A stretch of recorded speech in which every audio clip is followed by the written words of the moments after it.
Hello, my dear students. How are you all? I hope you all are doing really very well. In our today's class, my dear student, we are going to start with chapter number 3. And this chapter is based on verbs. Okay. So, what is the meaning of verb? First of all, we are going to see this. See, a verb is a word used to describe an action, state, or occurrence and forming the main part of the predicate of the sentence such as hear, become, happen, etc. तो verb क्या है? Verb action को show करता है एक sentence में, ठीक है, या किस टाइप में वो सेंटेंस हमारे सामने अपीयर हो रहा है। तो ये सब कौन हमें बताता है? ये सब हमें वर्ब ही तो बताता है, ठीक है। मींस सेंटेंस में कौन सा एक्शन परफॉर्म हो रहा है वो वर्ब के थ्रू ही हमें पता चलता है।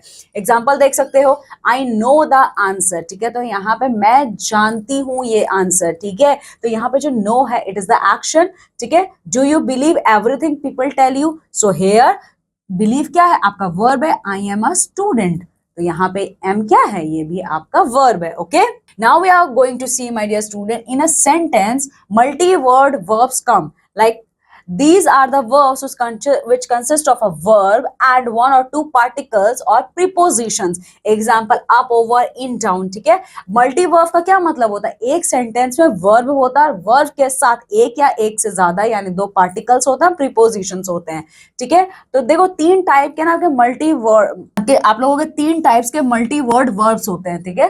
तीन टाइप के मल्टी वर्ब वर्ब्स होते हैं। कैसे होते हैं? देखो, फ्रेजल वर्ब है, प्रीपोजिशनल वर्ब है और फ्रेजल प्रीपोजिशनल वर्ब है, ठीक है। तो पहला क्या है? फ्रेजल वर्ब, दूसरा है प्रीपोजिशनल वर्ब और तीसरा है आपका फ्रेजल प्रीपोजिशनल वर्ब। तो देखो, चलो देखते हैं फ्रेजल वर्ब क्या है।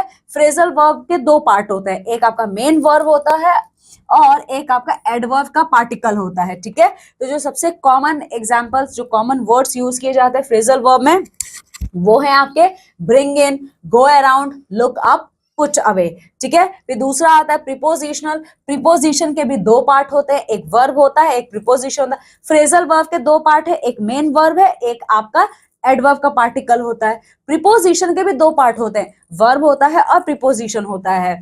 कॉमन एग्जांपल्स है ब्रेक इनटू, डू विदाउट और डील विद, ठीक है। फिर फ्रेजल प्रीपोजिशनल वर्ब में क्या क्या आता है देख लेते हैं। इसके तीन पार्ट होते हैं, ठीक है।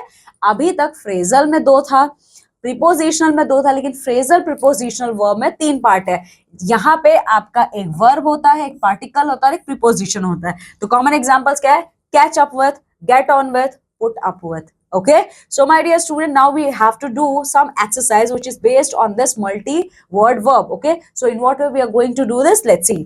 I am looking forward to meet him next week. Okay, so here my dear student, I am looking. Okay, I am looking forward to meet him next week. Okay, so here to, ठीक है, to आपका क्या है? to भी तो आपका एक preposition है, ठीक है। तो ये क्या है? ये आपका phrasal verb है, ठीक है। इस वर्ब में आपका मेन वर्ब है और एडवर्ब का पार्टिकल है, ठीक है। तो ये आपका क्या होगा? ये आपका फ्रेजल वर्ब आएगा, ठीक है। अब चलो देख लेते हैं ये।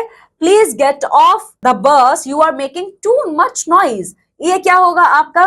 Please get off the bus, you are making too much noise, ठीक है। तो यहाँ पे प्लीज गेट ऑफ द बस, तो गेट ऑफ है, ठीक है। तो ये आपका प्रीपोजिशनल वर्ब है, ठीक है। आपका प्रीपोजिशनल वर्ब है कि फ्रेजल वर्ब है? क्या, कौन सा वर्ब होगा ये? Please get off the bus, you are making too much noise. तो देखो यहाँ पे जो आपका ये गेट ऑफ है, ठीक है, और ये मेकिंग, ठीक है। तो ये दोनों क्या है? ये आपका वर्ब का यहाँ पे काम कर रहे हैं, तो ये आपका फ्रेजल प्रीपोजिशनल वर्ब होगा, ठीक है। फ्रेजल प्रीपोजिशनल, ठीक है। तो इस तरीके के बाकी के जो आपका एक्सरसाइज है ये आपको कंप्लीट करने हैं। Now we are going to see the movement verb. Sentence में बहुत से वर्ब मूव करते हैं, ठीक है, जिसकी वजह से सेंटेंस का जो मीनिंग पहले था उसका अब कुछ और होगा, फ्यूचर में भी कुछ और हो सकता है, ठीक है। तो क्या होता है चलो देख लेते हैं। The verbs that show some physical moments, ठीक है, मोमेंट है तो मतलब फिजिकल मोमेंट होगा, referred as a moment verbs, ठीक है। तो इन्हें हम मोमेंट वर्ब्स कहते हैं। तो कौन कौन से वर्ड्स आते हैं, ठीक है, देख लो। Swing, squeeze, wave, tickle, climb, slip etcetera, ये सारे क्या? ये मूवमेंट्स को शो कर रहे हैं, ठीक है। तो जो भी ये वर्ड्स हैं, क्योंकि ये मूवमेंट्स को शो कर रहे हैं, तो जहां पे भी ये वर्ड्स यूज होंगे it means that sentence is showing your movement verb. Examples देख लेते हैं। He waved at me happily, ठीक है। He squeezed the orange angrily, okay. So here exercise is given which is based on this movement verb, ठीक है। तो यहाँ पे क्या करना है, मैच द फॉलोइंग है, ठीक है। यहाँ पे जो ये दिया हुआ है ये आपका एक्शन है, ठीक है, लेकिन किस टाइप का हो रहा है, कौन सा मोमेंट वर्ब यूज होगा ये हमें यहाँ पे देखना है। तो चलो देख लेते हैं। शी फ्लेक्स्ड, वो क्या फ्लेक्स कर रही है, ठीक है। आप क्या फ्लेक्स करते हो, क्या सुना है आप लोगों ने फ्लेक्स करते हुए?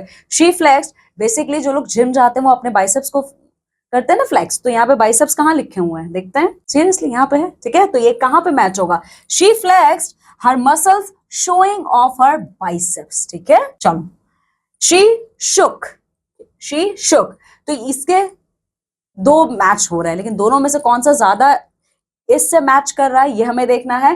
तो शी शोक हर हेड वॉलेंटली या फिर हर हेड थॉटफुली, ठीक है। तो देखो यहां पे हम लोग इसको मैच करेंगे हर हेड थॉटफुली से, क्योंकि ये जो मोमेंट हो रहा है इस वर्ड से ज्यादा अच्छे से मैच कर रहा है, ठीक है। फिर क्या है, शी स्नैप्ड, क्या है snap, she snapped her fingers to get attention, okay, so in this way we are going to match this, okay। Now she craned, ये आप करोगे, she held, ये भी आप करोगे, she wept, अब वो क्या wept कर रही है, ठीक है, she wept, she waved her forehead with a handkerchief, okay, she clenched her fist angrily। So my dear student, in this way you can match the rest of the following, okay। So now the next topic which we are going to see, the subject verb agreement। कोई भी sentence में verb और sentence के subject के बीच में भी agreement होता है, अभी हम वही देखने वाले। चलो देख लेते हैं। A singular verb takes a singular object, ये बहुत इंपॉर्टेंट पॉइंट है। जो सिंगल वर्ब होगा वो सिंगल ऑब्जेक्ट को लेगा, जैसे ही इज गोइंग होम, यहाँ पे सिंगल है, ठीक है। A subject will come before a phrase beginning with of, ठीक है। सब्जेक्ट क्या होगा, हमेशा फ्रेज के पहले यहाँ पे आएगा, जैसे अ बकेट ऑफ, ठीक है, a bucket of red roses was given to her on her birthday, ठीक है। फिर क्या है, देखो two singular subjects connected by, अगर एक सेंटेंस में दो सिंगुलर सब्जेक्ट है तो वो कैसे कनेक्ट होंगे, वो कनेक्ट होंगे आपके और, आइदर और नाइदर नॉर से, ठीक है, ऐसे कम कनेक्ट किया जाएंगे। एग्जांपल्स है, neither John nor Elvis is available, ठीक है। जो वर्ब है और, आइदर और neither not, sentences agree with noun और प्रोनाउन क्लोजेस्ट टू इट। देखो अभी तो हमने ये पढ़ा कि जो दो सिंगुलर वर्ड्स अपने सेंटेंस में होंगे आप उनको ये यूज करके क्या करोगे, ज्वाइन कर दोगे। लेकिन ये ज्वाइन करने के लिए कंडीशन क्या होनी चाहिए कि जो आपका सेंटेंस है वो नाउन या प्रोनाउन के साथ क्लोजली एग्री करने चाहिए। जैसे neither the plates nor the ball goes on that shelf, okay. Use of a plural verb with two और more subjects when they are connected by and, ठीक है। जब भी दो सब्जेक्ट, ठीक है, जब भी दो या दो से ज्यादा सब्जेक्ट आपके कनेक्ट होते हैं एंड के through. Example, the car and the bike are my means of transportation, okay. अब देख लेते हैं ये। Sometimes the subject is separated from the verb by such words as long with as well the besides। अच्छा देखो कभी कभी क्या होता है, सेंटेंस का जो सब्जेक्ट है वो वर्ब की वजह से हट जाता है, ठीक है।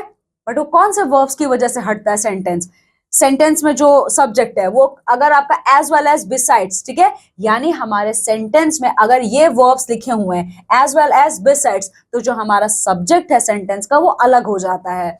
These words and phrases are not part of the subject, ठीक है।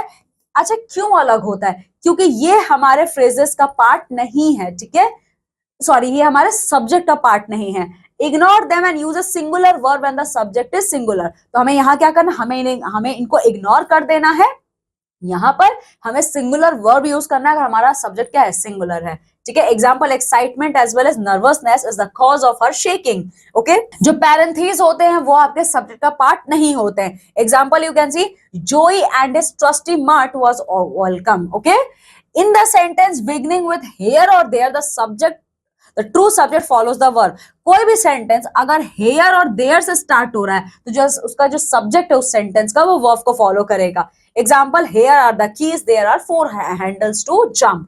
फिर क्या है, use a singular verb with distances, period of time, sums of money etcetera, ठीक है।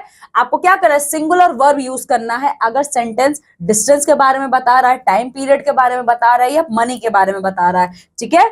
जैसे 3 miles is too far to walk, $10 is a high price to pay, okay। Now see, with words that indicate portion we are guided by a noun after all। कोई भी word अगर किसी portion को indicate कर रहा है, चाहे कम ज्यादा किसी भी पोर्शन को इंडिकेट कर रहा है, तो यहाँ पे हम नाउन उसके बाद यूज करेंगे। जैसे a lot of pie has disappeared. पहले क्या है, पहले amount आ रहा है, फिर आपको जो noun है, ठीक है? So in this way, my dear student, we are going to complete the exercise. Let's see. Here what we have to do, we have to choose the correct form of the verb which is agreeing with the subject given in the sentence. See, Annie and her brother are at my school. So here what we are going to take, Annie and her brother are at my school. Annie and her brother is at my school. Okay, so here, my dear student, are is the correct form of verb. Annie and her brother are at my school. Okay, either my mother or father is coming. Either my father or mother are coming. So here we are going to use either my father or mother is coming. Okay, the dog or the cats are outside. The dog or the cats are outside. Is outside. Here are George and Alia wants to see that movie. George and Alia want to see that movie. Wants to see that movie. Okay, so here we are going to use want. Want to see that movie. All the CDs, even the scratched one, are here.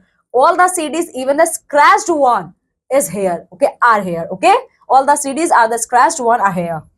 Okay, so in this way, my dear student, you can complete the rest of the exercise. Okay, so my dear student, this is all for today's session. Okay, now in our next class, my dear student, we are going to continue this chapter. Okay, and in our next class, the first topic which we are going to start in this chapter is finite or non-finite verb.